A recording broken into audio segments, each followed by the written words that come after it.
Assalamualaikum warahmatullahi wabarakatuh. Kali ini kami dari kelompok 3 akan melaksanakan kolaborasi coaching. Pada kasus 1, Anda memperhatikan seorang murid yang tidak mau belajar kelompok dengan teman-teman. Dia selalu memiliki alasan seperti tidak cocok dengan teman-teman atau alasan lain. Dia lebih memilih kerja sendiri dan mengumpulkan tugas sendiri. Hasil yang dikumpulkan secara mandiri selalu bagus. Bagaimana cara menyikapinya? Mari kita saksikan. Assalamualaikum Ibu. Waalaikumsalam warahmatullahi wabarakatuh, Ida. Ida, apa kabar? Sini, Ida. Boleh hari ini kita bicara berdua, tapi kayaknya agak lama sedikit. Ida nggak apa-apa kan? Tidak lagi bermain kan? Tidak apa-apa Ibu, boleh sekali, kebetulan ada yang mau bilang sama Ibu. Apa yang mau dibilang sama Ibu, Nak? Ayo cerita sama Ibu. Karena Ibu juga lihat akhir-akhir ini Ida murung, Ida kurang bersemangat dalam belajar. Mungkin Ida punya masalah. Ayo cerita sama Ibu guru, Nak. Oh iya Ibu, sebenarnya saya ingin cerita sesuatu sama Ibu guru, tapi Oh iya, Nak. Ayo cerita saja sama Ibu guru. Siapa tahu Ibu guru bisa membantu. Oh ya, kira-kira apa tujuan Ida panggil Ibu guru untuk ikut diskusi kali ini ya? Ibu, sebenarnya saya ada masalah. Saya ketemu dengan Ibu ini, saya ingin mencari solusi dari masalah yang sekarang ini Ibu. Oh, jadi Ida panggil Ibu guru mau cari solusi. Kira-kira selain solusi, ada lagi yang Ida mau sampaikan ke Ibu guru? Ibu, saya takut mencerita masalah sama Ibu. Loh, kenapa harus takut, Nak? Ayo cerita sama Ibu guru. Ibu guru akan mendengarkan semua cerita Ida. Ayo cerita, Nak. Ibu, sebenarnya begini Bu. Ibu tahu di kelasku itu Ibu Maya berbagi kelompok. Ibu Maya itu berbagi kelompok belajar. Baru saya tidak suka dibagi-bagi kelompok begitu Ibu. Saya tidak nyaman Ibu. Saya lebih suka belajar sendiri Bu. Kelompok belajar apa, Nak? Kelompok belajar di kelas Ibu. Ibu Maya itu juga. Tiada coba tanya-tanya dulu. Saya suka tidak? Oh, ayo ceritakan ke Ibu. Kira-kira apa sih yang bikin Ida itu tidak nyaman dengan kelompok belajar Ida tersebut? Pokoknya Ibu tahu, saya paling tidak suka belajar kelompok dengan teman-teman. Tahu sendiri tuh Ibu. Biasa kalau Ibu masuk di kelas, bagaimana orang itu di kelas? Maksudnya Ida tidak suka dengan teman-teman atau tidak suka dengan pelajarannya, Nak? Ini Bu, saya itu tidak suka belajar kelompok. Saya, saya sukanya itu kalau mengerjakan tugas itu sendiri. Karena Ibu, saya itu kalau dikasih tugas biar sendiri, saya penilai bagus juga Ibu. Terus yang saya mau tanya Ibu, bagaimana caranya itu supaya saya bisa bekerjakan tugas kelompok dengan teman-teman. Saya pusing Bu. Oh, Ida tidak usah pusing, Nak. Tunggu dulu Ibu tanya. Tidak sukanya Ida di mana, Nak? Apa yang membuat Ida tidak suka belajar berkelompok dengan teman-teman? Kan itu asik. Ibu tahu teman-teman di kelas itu ribut. Apalagi si Riki itu. Kalau sudah belajar kelompok ribut terus, baru ganggu teman. Jadi saya tidak konsentrasi, Bu. Oh, jadi kurang konsentrasi karena teman-teman sering ribut dalam belajar kelompok ya? Begitu sudah, Ibu. Saya jengkel begitu, Bu. Tidak usah jengkel, Nak. Begini saja, sekarang Ibu tanya dulu sama Ida. Apa yang kira-kira Ida mau lakukan pada saat belajar kelompok dengan teman-teman? Ayo, coba. Ibu, waktu kita orang dibentuk kelompok itu, Bu, kalau kita sudah belajar kelompok, saya itu hanya diam saja. Soalnya mereka ribut sekali dalam kelompok. Jadi saya tidak fokus, Ibu, bekerjakan tugas. Jengkel sekali saya, Bu. Memangnya kalau belajar sendiri, Ida senang. Saya itu sebenarnya, Ibu, lebih senang itu kalau belajar sendiri, bisa berkonsentrasi, bisa tenang, bisa jadi itu soal-soal dikasih Ibu guru bisa saya jawab sama Ibu. Oh, begitu. Kalau Ibu boleh simpulkan, sepertinya Ida lebih suka belajar dalam keadaan tenang, sehingga bisa konsentrasi ya. Benar begitu, tidak suka di tempat ribut ya.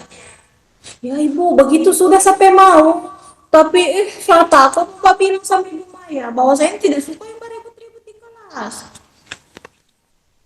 Berarti Ida sekarang sudah tahu yang menyebabkan bahwa Ida tidak bisa belajar dalam kondisi ribut dalam kelompok. Terus, menurut Ida, apakah masih ada yang membuat Ida tidak suka belajar dalam kelompok? Cuma itu Ibu, saya cuma butuh ya kalau belajar kelompok itu mau tenang, mau apa cuma gitu saja. Intinya saya tidak suka yang ribut-ribut itu. Oh, iya, iya, iya. Nah, sekarang kira-kira apa yang akan Ida lakukan? Itu sudah Ibu. Saya masih bingung menurut Ibu bagaimana? Begini, Ibu arahkan ya, kira-kira hal apa yang menurut Ida ingin Ida lakukan sekarang agar Ida bisa senang belajar kelompok dengan teman-teman. Coba, ayo sampaikan ke Ibu Guru, kira-kira hal apa yang buat Ida senang dengan teman-teman. Begini Bu, sebenarnya sudah ada yang saya mau pikirkan, saya mau lakukan. Tapi takut saya bicara sama Ibu Mai. Ibu Mai itu buka lah. Tidak mau saya. Jadi saya sampaikan dengan Ibu. Yang saya mau lakukan ini pertama begini Bu. Saya akan ajak teman-teman dalam kelompok untuk membuat peraturan atau tata tertib kelompok. Agar kalau belajar tidak ada lagi yang beribut karena ada aturan. Kemudian saya ajak juga itu teman-teman kelompok bahwa kalau ada tugas dibagi supaya semua bekerja. Kalau sudah dibagi itu Ibu, kamu tidak ada ribut. Memang begitu Ibu. Membuat onar kalau sudah belajar kelompok. Ya, tepat sekali. Langkah-langkah yang Ida lakukan tadi cukup bagus. Ibu acungi jempol. Kira-kira menurut Ida, apa ada lagi yang ingin Ida lakukan dalam kelompok nanti? Masih ada lagi Bu, yang saya mau setelah yang tadi itu, yang dua itu, ada lagi saya mau lakukan supaya lebih semangat. Sampai sampai mau itu, kalau belajar kelompok itu jangan cuma di kelas. Sampai mau belajar kelompok itu di luar juga supaya bisa tenang. Bagaimana menurut Ibu? Luar biasa, itu ide cemerlang. Yang Ida maksud itu adalah pembelajaran di luar kelas atau biasa yang disebut dengan outdoor study. Nah, sekarang bisakah Ida mengulang kembali semua rencana-rencana Ida yang tadi Ida sampaikan ke Ibu Guru? Ya Ibu, rencananya itu, yang tadi itu, yang pertama itu saya mau ajak dulu satu teman-teman itu kelompok itu, bahwa orang mau sama-sama bikin tata tertib supaya Kalau belajar kelompok ditahu, oh ini ada peraturan, tidak boleh kita orang beribut. Kemudian yang kedua, itu kalau dikasih tugas sama Ibu Maya, sekarang mau bagi-bagi supaya semua belajar, tidak ada lagi yang beribut, bisa fokus bekerja itu tugas yang berikan. Dan yang ketiga itu sama aja teman-teman kelompok itu, kita orang belajarnya jangan cuma di kelas, di luar juga, supaya bisa tenang, santai, begitu Bu. Iya, bagus sekali. Ibu senang hari ini dengan semua yang Ida sampaikan. Akhirnya, Ida dapat mencapai tujuan diskusi kita kali ini. Lalu, kira-kira komitmen apa yang akan Ida lakukan untuk menjalankan semua rencana Ida tadi? Kalau itu Ibu jelas sama aja sampai teman-teman kelompok Ibu sama sampaikan. Sampai untuk menyampaikan rencana aku yang tadi itu Ibu.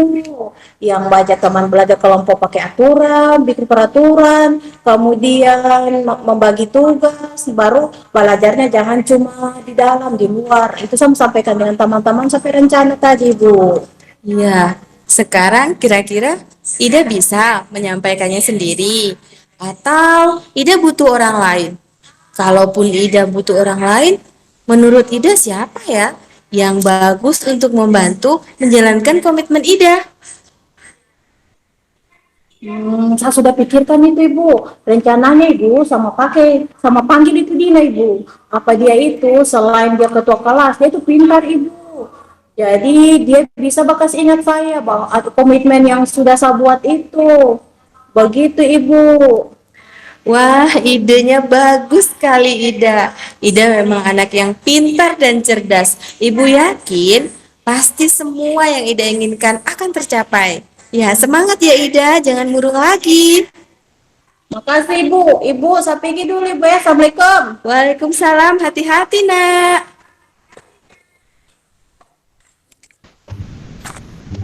Ya, terima kasih Ibu Maida dan Ibu Siti Maria.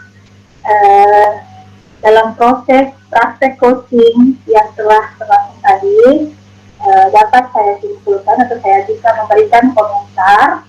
Ya, yang pertama, masalah tujuan.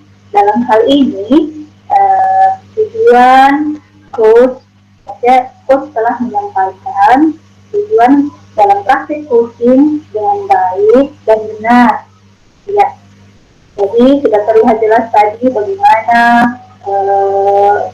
coach menyampaikan tujuan coaching tadi dengan sangat-sangat baik. Ya, kemudian yang kedua dalam identifikasi masalah, jadi saya sudah simak bahwa coach telah memberikan pertanyaan dan umpan balik dengan jelas sehingga coach mampu mengungkapkan masalah yang dihadapinya dengan tenang, kemudian dengan nyaman, tanpa ada ragu-ragu. Ya, jadi untuk yang ketiga itu masalah rencana aksi. Jadi saya perhatikan coach juga telah memberikan pertanyaan-pertanyaan dan informasi mengenai rencana aksi coach dalam menyelesaikan permasalahannya. Ya, kemudian selanjutnya lagi masalah tanggung jawab. Jadi tadi pada sesi tanggung jawab dalam langkah dalam model cerita, jadi saya perhatikan yang kedua bahwa coach telah memberikan pertanyaan-pertanyaan dan umpan balik mengenai komitmen coach. Kemudian coach telah menunjukkan tanggung jawabnya atau komitmennya dengan hal-hal apa saja yang akan dia lakukan untuk mencapai atau untuk mencapai komitmennya tersebut. Ya, seperti itu.